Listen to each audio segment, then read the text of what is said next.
you seen this clip on social media recently? It's a TV news report from the 1980s showing how people in California at the time reacted to new laws against drunk driving. Still, any attempt to restrict drinking and driving here is viewed by some as downright undemocratic. It's kind of getting common is when a fella can't put in a hard day's work, put in 11, 12 hours a day, and then get in your truck and at least drink 1 or 2 beers. They're making it laws where you can't drink when you want to. You have to wear a seatbelt when you're driving, and pretty soon we're going to be calm in this country. The clip was posted by popular TikTok account Cali Nostalgia, and so far it has more than 3 million views. So what's actually going on here? California has had DUI laws on its books since at least 1911, but in the decades following, drunk driving laws weren't enforced at the level we see today. By the early 80s, intoxicated driving had become something of an epidemic, with more than 250,000 drunk driving deaths occurring between 1973 and 1983. By one 1985 estimate, the issue was responsible for approximately $21 billion in property damage, which is roughly $60 billion by 2023 standards. Drunk driving was apparently so bad at this time that entire organizations were created solely to fight, such as Mothers Against Drunk Driving, aka MAD, which was formed in 1980. Those groups placed enormous pressure on lawmakers to crack down on drunk driving, and it worked.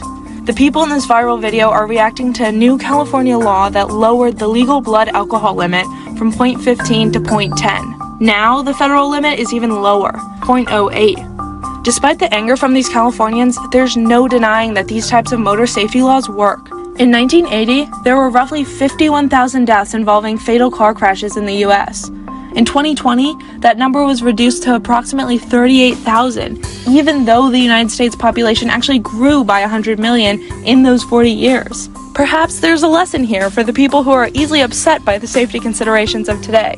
As you've probably read by now, the Consumer Product Safety Commission has suggested the government will soon ban gas stoves. But apparently, and nobody knew this until like a week ago, these stoves are a hidden hazard that we must eliminate. They want your gas stove, and we're not going to let that happen. I tell you one thing, they're not taking my gas stove out. And my wife and I would both.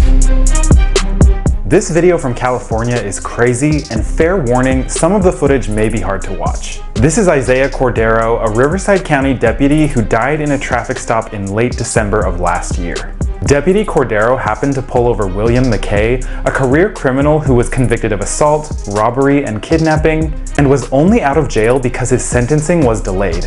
When Deputy Cordero confronted McKay in a traffic stop, McKay shot and killed him. New body cam footage of the chase that ensued was released just yesterday. After killing the officer, McKay was chased by over 36 police vehicles on the freeway. He was able to get away even when this SWAT vehicle tried to maneuver him into the median. The chase finally ended when they were able to pin his car into the shoulder. Even though he was completely surrounded and outnumbered at this point, he still didn't surrender.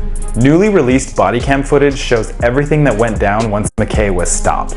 McKay opened fire on the police and they immediately returned fire. McKay was killed in the exchange before he could even exit the front seat. Because none of this would have happened if McKay's sentencing hadn't been delayed, Riverside County Police and the public are calling for accountability. It is the judge that personally did this, but it is a failure of our legislators and the movement that they have, which is 100% pro-criminal. The local city council and the National Police Association have called for the judge that delayed McKay's sentencing to resign. As is the case in many officer-involved shootings, the entire incident is under investigation. Man, that's crazy, but man, rest in peace to them officers, man. This guy is crazy. Who would shoot at a police officer? And you know what I'm saying?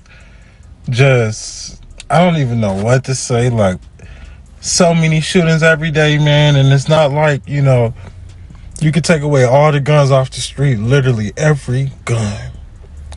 But then you got people who know how to make guns, do this, create that, create this. So what do you do about those type of people with those type of skills and knowledge? Whereas a regular person as myself who will go to a store and just buy the firearm and walk out with it, you know, because I did what I had to do. So you got these idiots like this who just, man, a menace for real. And I don't know. The judge should be held accountable for something like this because this is bad.